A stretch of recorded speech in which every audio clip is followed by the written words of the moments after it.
This is Nick with Table 19 Media, and in this video I'm going to give you my review of the new and improved Moment Pro Camera app for iOS.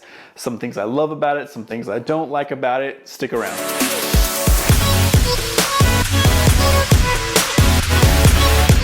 First of all, if you find this content useful, go ahead and give this video a like, as well as subscribe and hit that bell for notifications, as more videos will be posted very, very soon. Let's hop into the Moment Pro Camera app and I'll give you my thoughts on the new updates as well as what I love about the app.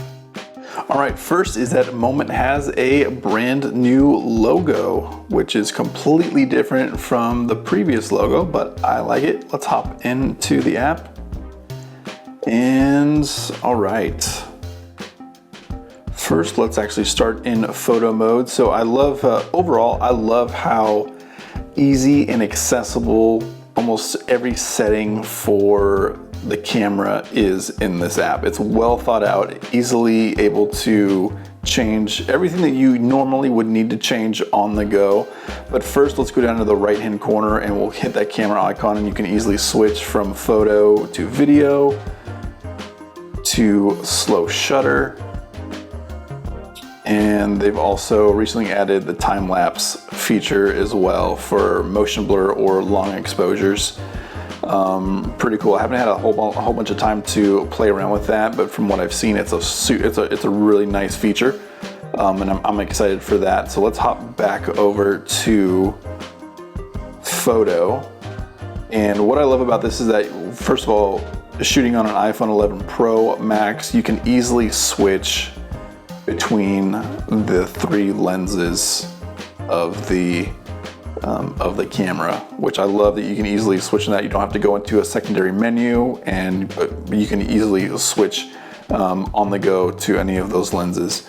Something that's, that I'm not quite sure when I noticed this, but in the center you can see that they've added a level. Yeah. They've added a level in there. I'm not quite sure when they introduced that, but I noticed that the other day and I thought, oh, that's super handy. I know that you can enable a level in the Lightroom app, which is super helpful, but to have it for photo and video, I think is super helpful for when you're out and about shooting. Also, so let's go over to the settings at the top. Let's go over the settings at the top, and the circle on this side is if you are shooting with a Moment lens, you can put that, so that's in the image or video data, but I have no lens, so I'll click that off. You can easily switch from RAW to high efficiency to TIFF and back to RAW again, very easy to change that. You can also tap a time delay for when you want to record or take a photo, so 3 seconds, 10 seconds, and back to instant. And then also turn your flash on and off and automatic. We're gonna keep that back off. Also, what I love is down here you can control all of your shutter and ISO settings on the go. Again, very easy, very accessible. You don't have to go into a secondary menu to change anything, and once you change it, that you autofocus. So they added the sharp warnings on there as well. Yeah, there you go. Love that. Super helpful. I like it. And then white balance. Excellent. All right. Let's hop back into, I feel like 3000. That's good. Let's hop back into using the reticles on here. So tapping on it will adjust the focus and exposure at once. Now, if you tap and hold, you can lock that, so now it won't adjust as you move the camera. Super helpful.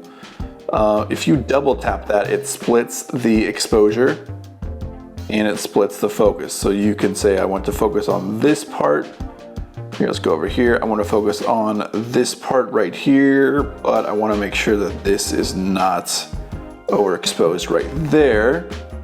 And then click and hold that so that the exposure is not going to be adjusting, and also click and hold that so then that's not going to be adjusting, so that you have control over the type of exposure that you're capturing. So again, super helpful, and I think you can just tap right back on there and that'll reset that and you can move that wherever you want. So again, super helpful. Let's switch over to the video setting. Let's switch over to horizontal mode for the sake of video, and bam.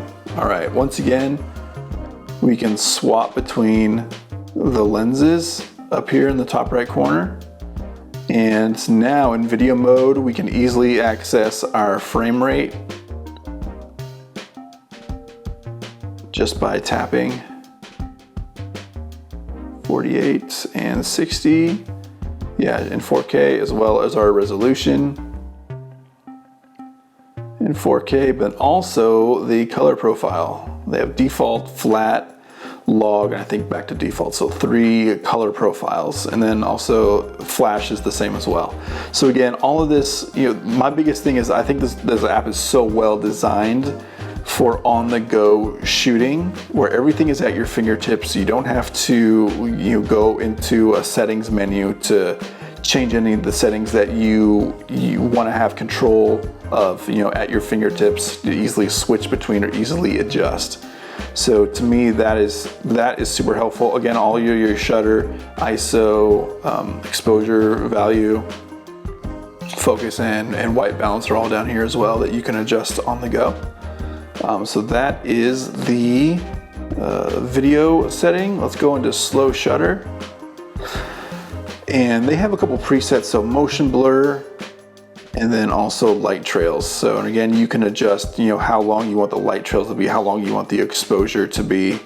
And they've really simplified it. So the person that's maybe not as comfortable with all the advanced settings of a camera, they've really made it easy for you to take really interesting compositions using motion blur. And then also the time lapse. I haven't been able to play much with this, but my understanding is that you can adjust, so you can adjust how long you want to capture for, how many frames. It's pretty awesome. Intervals, 10, 12-second intervals, so that, that's awesome. You can dial that down, to that amount. It'll capture 1:18. All right, that's pretty awesome. And then if we go over here, JPEG, high efficiency, and then TIFF. Do they have RAW? Okay, yeah, you can also shoot RAW, and then also, okay, so you can switch between those. That's awesome. Okay, effects. Now, I did notice that they now allow you to shoot bracketing photos, which I think it'll take 3 photos at 3 different exposures, which I think is super helpful, especially when it comes to if you want to take your own real estate photos. To be able to take bracketed photos with your iPhone is pretty cool. I still have to research and look up what's the best way to process bracketed photos on your phone. Right now I know that you can obviously transfer them to your computer and edit from there in Lightroom or Aurora, but I'm curious what that kind of workflow is going to look like if you completely want to stay in a mobile workflow. And then max res, okay. I must reset it back to what the max res is. Okay, all right, cool. Sweet, I dig it. I think it's awesome. I think it's a cool feature. I definitely want to play around with this more. The other thing is under presets, they have 4 basic presets, but then you can also create a new preset, which I love, and you can just program it all in here, name it, and have it on the go for when you arrive at a shoot and you know the exact settings that you're used to using. You can go back in there and use that preset. So I think that's pretty cool. If we hop into the settings, and obviously, so we can get a golden ratio, so we can change the grid. Siri shortcut, not too concerned about that. App icons. Focus peaking is a good one. Histogram. Okay, so turning that on. All right, highlight clipping. I think that's a good setting to have. Shadow clipping. I think it's handy to have that on. I'm gonna flip that on. Standard image format. I think we're going to, yeah, we're gonna keep it at high efficiency. And then raw format, raw plus J, we're gonna keep it in raw only. Don't need copies of that. Process photo quality, we definitely want quality, not speed. All right, standard video format, we'll keep that at H.264. Frame rates, yes, stabilization. Now, my understanding is that with the stabilization turned on, you do lose a little bit of, there's a little bit of a crop because it needs some room to stabilize the footage. But overall, I haven't really noticed, that much lack of quality having that on. But if maybe you don't need that if you're using a gimbal like an Osmo Mobile 2 or 3. But if you're using handheld, if you're just holding it with your hands, I would definitely have that stabilization on. Bit rate, we want to have that at the highest possible, 100 megabytes per second. Audio levels is handy to have on. Waveform, no, and RGB histogram, nah. That's all pretty good. Okay, so those are the settings. All right, so we can see the blue color is the shadows. So let's hop back into video. And we can see the blue are the black, the crushed blacks. And also, if we adjust the focus, we can see that we have the greens there for to find our sharp edges right there. So that's sweet. So that's pretty sweet. So it's nice having the audio levels on there. Just I think it's just handy and it's kind of out of the way. It's still a great handy tool to have. Yeah, I really like overall. This has been an incremental changes in the Moment app, over the past, I think a couple of years that they've had this app out. And each update I find is better than the last. I think the guys there at Moment are doing a great job listening to how people are using the app and making changes that just make sense for the average person that's shooting to be able to capture the footage that they want to. I really like this app because it's so run and gun in how I can access all the settings. If I'm, that's maybe not so much the case if I'm shooting with Filmic Pro. I usually don't use that app if I'm just going to be out and about, with family and just wanting to capture moments as they happen. But if I'm on a shoot, I'll still use the Filmic Pro app. Because most of the time the settings are staying pretty much the same.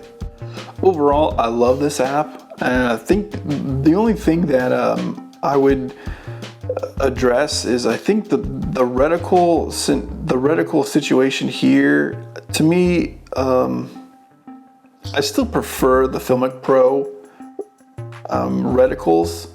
In how I can set it to in Filmic Pro to capture more, I guess take more of the whole frame into account for as far as the exposure and the focus. This is more fine-tuned. I understand that, but I think for the average person that would be using this, I think maybe it's a little. These reticles are a little maybe too focused on a specific area instead of just having more of a general exposure and general focus. But again, that's not a big deal. Usually if I'm out and about, I'm not even going to split up the reticles. I'll just keep it as at the same, keep them together and maybe just lock them if I know I'm just going to be outside and really the exposure is not going to be changing that much, if any. So I can just lock that and know that I have a, it's not going to be adjusting as I'm shooting. So that's kind of the only gripe, if you will, that I have with this app. But overall, I think this is a great app. Everything's so easily accessible, and the features that they continue to build into the app is a lot of fun. And I think for the average person, I think they're going to be able to discover how to take better photos for themselves, and be able to experiment with different effects using the camera and shutter speed, slow shutter and the time lapse. I think that's definitely fun to play around with. But that is my review of the Moment Pro app update. This is the month of April in the year 2020. This update came out a couple weeks ago when I've had a chance to play around with it and use it in the real world. And overall, I think it's a fantastic app. They're doing a great job keeping it updated, keeping it fresh, keeping it relevant, and not sacrificing the user experience to pack in more features. So definitely proud of those guys over at Moment. Make sure you check out their website because they have lenses, cases, all sorts of things to help you out.